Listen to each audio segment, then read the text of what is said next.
Hello friends, welcome to April Investments. Please read the disclaimer before proceeding to the video content. இந்த வீடியோல RD Industries IPO-ஓட complete analysis பத்தி பார்க்கலாம். இந்த company 1993ல incorporate பண்ணிருக்காங்க and இவங்க வந்து end of life energy storage products and non-ferrous scraps recycling பிசினஸ்ல இருக்காங்க. இந்த கம்பெனியோட ப்ராடக்ட் போர்ட்ஃபோலியோ படி பார்க்கும்போது lead calcium alloys, lead antimony alloys, lead tin alloys, lead cadmium alloys and lead silver alloys னு சொல்லிருக்காங்க. இவங்களோட ப்ராடக்ட் போர்ட்ஃபோலியோ வந்து நல்லாவே ஸ்ப்ரெட் ஆகிருக்கு. ஓவரால் இந்த கம்பெனி வந்து டொமஸ்டிக் அண்ட் இன்டர்நேஷனல் மார்க்கெட்ஸ்ல 50 கஸ்டமர்ஸுக்கு இவங்களோட ப்ராடக்ட்ஸை சப்ளை பண்ணிட்டு இருக்காங்க. இந்த ப்ராடக்ட்ஸ் வந்து energy storage sectors, e mobility, automotive and chemical செக்டார்ல ரொம்பவே அதிகமாக யூஸ் ஆகிட்டு இருக்கு.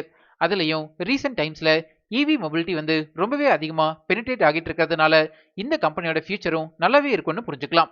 இவங்களோட ப்ராடக்ட்ஸ் பார்த்தீங்கன்னா 7 கண்ட்ரிஸ், அதாவது Singapore, Hong Kong, South Korea, Switzerland, United Arab Emirates, Japan and United States of அமெரிக்கான்னு 7 கண்ட்ரிஸ்க்கு எக்ஸ்போர்ட் பண்றாங்க.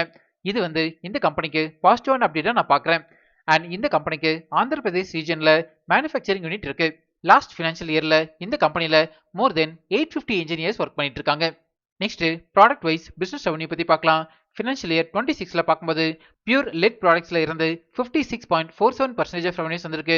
லெட் அலாய்ஸ்ல இருந்து 27.51%, ஸ்கிராப் சேல்ஸ்ல இருந்து 3.43% ஆஃப் ரெவன்யூஸ் வந்திருக்கு. அண்ட் அதர் செக்டார்ல இருந்து ரிமைனிங் அமௌண்ட் ஆஃப் ரெவன்யூஸ் வந்திருக்குன்னு புரிஞ்சுக்கலாம்.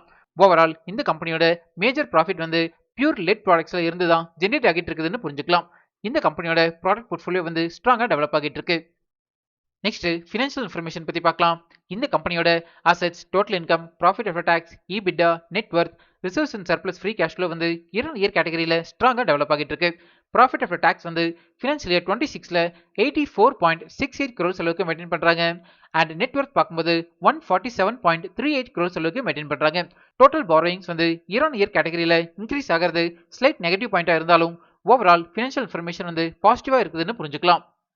நெக்ஸ்ட் பிரைஸ் வேல்யூஷன் பத்தி பார்க்கலாம். அதாவது இந்த ஐபிஓல அட்ராக்டிவ் வேல்யூஷன்ல வராங்களான்னு செக் பண்ணலாம்.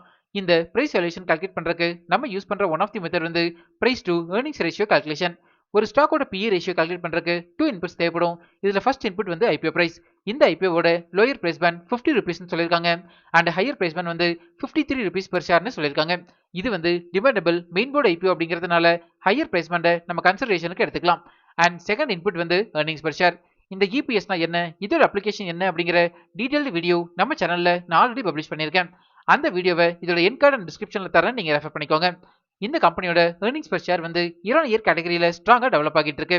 ஃபினான்ஷியல் இயர் 26ல ஏர்னிங்ஸ் பெர் ஷேர் வந்து 3.32 ரூபீஸ்னு சொல்லியிருக்காங்க.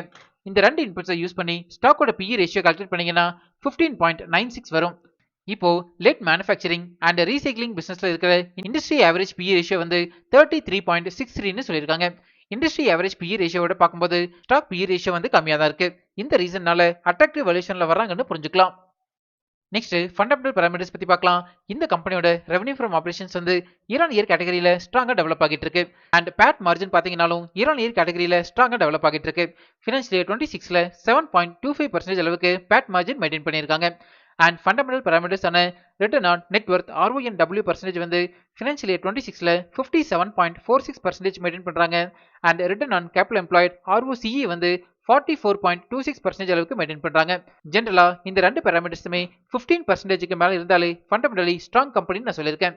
ஸோ இந்த கம்பெனியோட ஃபண்டமெண்டல் பாராமீட்டர்ஸ் வந்து ஸ்ட்ராங்கா டெவலப் ஆகிட்டு இருக்கு. நெக்ஸ்ட் டிவிடெண்ட் பத்தி பார்க்கலாம். இது வரைக்கும் இந்த கம்பெனி எந்த டிவிடெண்டுமே கொடுத்ததில்ல. நெக்ஸ்ட் பியர் அனாலிசிஸ் பத்தி பார்க்கலாம். லெட் மேனுஃபேக்சரிங் அண்ட் ஸ்கிராப் பிசினஸ்ல இந்த கம்பெனிக்கு லிஸ்டட் பியர்ஸ் பார்க்கும்போது Gravita India limited, Pondy oxides and chemicals limited, Jain resources recycling. இவங்களோட ரெவன்யூ ஃப்ரம் ஆபரேஷன்ஸ்ல கம்பேர் பண்ணும்போது இந்த கம்பெனி ரொம்பவே சின்ன கம்பெனியா இருக்காங்க. பட் ஃபண்டமெண்டல் பாராமீட்டர்ஸ்ல பார்க்கும்போது டாப் பொசிஷன்ல இருக்காங்கன்னு புரிஞ்சுக்கலாம். இது வந்து இந்த கம்பெனிக்கு பாசிட்டிவான அப்டேட். நெக்ஸ்ட் இண்டஸ்ட்ரியல் அனாலிசிஸ் பத்தி பார்க்கலாம். லெட் மேனுஃபேக்சரிங் இண்டஸ்ட்ரியோட growth வந்து இயர் கேட்டகரியில ஸ்ட்ராங்கா டெவலப் ஆகிட்டு இருக்கு. ஃபினான்ஷியல் இயர் 2030யோட ஃபோர்காஸ்ட் படி பார்க்கும்போது 6.2% CAGRல டெவலப் ஆகிறதுக்கான பொட்டன்ஷியல் இருக்கிறதா சொல்லியிருக்காங்க. இது வந்து இந்த கம்பெனிக்கு பாசிட்டிவான அப்டேட்டா நான் பார்க்குறேன். நெக்ஸ்ட் ரிஸ்க் ஃபேக்டர்ஸ் பத்தி பார்க்கலாம். நான் அனலைஸ் பண்ண வரைக்கும் இந்த கம்பெனில மேஜர் ரிஸ்க் ஃபேக்டர்ஸ் பாத்தீங்கன்னா ஃபினான்ஷியல் இயர் 26ல அட்ரிஷன் ரேட் வந்து மோர் தென் 25% இருக்கு. ஜெனரலா ஒரு டெவலப்டு கம்பெனியோட அட்ரிஷன் ரேட் வந்து லெஸ் தென் 10% தான் இருக்கணும்னு புரிஞ்சுக்கலாம். Next requirements of the funds பத்தி பார்க்கலாம். அதாவது ஐபிஓல இருந்து ஜெனரேட் ஆகிற ஃபண்ட்ஸை இந்த கம்பெனியோட ஒர்க்கிங் கேபிட்டல் ரிக்யர்மெண்ட்டுக்கு யூஸ் பண்ண போறதா சொல்லியிருக்காங்க அண்ட் எக்ஸிஸ்டிங் பாரோயிங்ஸை செட்டில் பண்றதுக்கு யூஸ் பண்ண போறதா சொல்லியிருக்காங்க. நெக்ஸ்ட் ஐபிஓ டீடைல்ஸ் பத்தி பார்க்கலாம். இந்த ஐபிஓ ஆகஸ்ட் 5 சப்ஸ்கிரிப்ஷனுக்கு ஓபன் ஆகுது அண்ட் 7th க்ளோஸ் ஆகுது. Face value ₹2 per share. ஒரு லாட்டுக்கு 281 ஷேர்ஸ் வரைக்கும் நம்ம அப்ளை பண்ணலாம். இந்த ஐபிஓ வந்து fresh issue and offer for sale ரெண்டுமே இருக்கு. நெக்ஸ்ட் இம்பார்ட்டன்ட் டைம்லைன் பத்தி பார்க்கலாம். அலாட்மெண்ட் வந்து ஆகஸ்ட் 10 நமக்கு தெரிஞ்சிடும். நம்ம ஏப்ரல் இன்வெஸ்ட்மெண்ட்ஸ் டெலிகிராம் இன்ஸ்டாகிராம் சேனல்ல நான் லிங்க் அப்டேட் பண்றேன், நீங்க ரெஃபர் பண்ணிக்கோங்க. இந்த ஐபிஓவோட லிஸ்டிங் டேட் வந்து August 12. Next pre issue promoter holding பத்தி பார்க்கலாம். ப்ரீ இஷ்யூல 96.71% அளவுக்கு ஹோல்டு பண்றாங்க. போஸ்ட் இஷ்யூ ஷேர் ஹோல்டிங் பத்தி எந்த ஒரு அப்டேட்டுமே கொடுக்கல. இந்த அப்டேட் வந்ததுமே நம்ம டெலிகிராம் சேனல்ல நான் பப்ளிஷ் பண்றேன். யூசுவலா போஸ்ட் இஷ்யூ ஷேர் ஹோல்டிங் வந்து 75%க்கு கீழே இருந்ததுன்னா பெட்டர்னு புரிஞ்சுக்கலாம். ஃபைனலா ஆர்டி இண்டஸ்ட்ரீஸ் ஐபிஓவோட ஏப்ரல் இன்வெஸ்ட்மெண்ட்ஸ் ரிப்போர்ட் கார்டு பத்தி பார்க்கலாம். Company portfolio, financial results, fundamentals, price valuation and peer கம்பேரிசனுக்கு பாசிட்டிவ் ரேட்டிங் கொடுத்திருக்கேன். Issue type and business risk ஃபேக்டர்ஸ்க்கு நியூட்ரல் ரேட்டிங் கொடுத்திருக்கேன். கரண்டா இந்த ஐபிஓ வந்து ₹6.75 பாசிட்டிவ் ஜிஎம்பியில் ட்ரேட் ஆகிட்டு இருக்கு. அதாவது அரௌண்ட் 12% அளவுக்கு லிஸ்டிங் கெயின் கொடுக்கறதுக்கான சான்சஸ் அதிகமாகவே இருக்கு.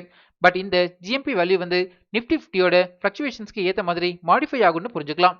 இந்த ஜிஎம்பி வேல்யூவோட டைம் டு டைம் அப்டேட்ஸை நம்ம டெலிகிராம் சேனல்ல நான் அப்டேட் பண்ணிட்டே இருப்பேன், நீங்க ரெஃபர் பண்ணிக்கோங்க. ஃபைனலா நான் வந்து இந்த ஐபிஓல செகண்டரி சப்ஸ்கிரிப்ஷன் ஸ்டேட்டஸை பார்த்துட்டு அப்ளை பண்ணலாமா வேண்டாமா அப்படிங்கிற டிசிஷன் எடுக்க போறேன். நீங்க இந்த ஐபிஓல அப்ளை பண்ண போறீங்களா இல்லையா அப்படிங்கறத நம்ம கமெண்ட்ஸ்ல சொல்லுங்க. என்னோட டிசிஷனை செகண்ட் டே ஈவினிங் நம்ம டெலிகிராம் இன்ஸ்டாகிராம் சேனல்ல நான் பப்ளிஷ் பண்றேன். இப்போ நம்ம சேனல் வந்து இன்ஸ்டாகிராம்லயும் ஆக்டிவா இருக்கும். ஸ்கிரீன்ல தெரியற இந்த லிங்கை ஸ்கேன் பண்ணி இன்ஸ்டா சேனல்ல ஃபாலோ பண்ணிக்கோங்க. இன்ஸ்டாகிராம்ல உங்களோட டவுட்ஸ் அண்ட் பர்சனல் மெசேஜஸை எனக்கு டைரக்டாவே சென்ட் பண்ணுங்க. நம்ம இன்ஸ்டால டிஸ்கஸ் பண்ணலாம்.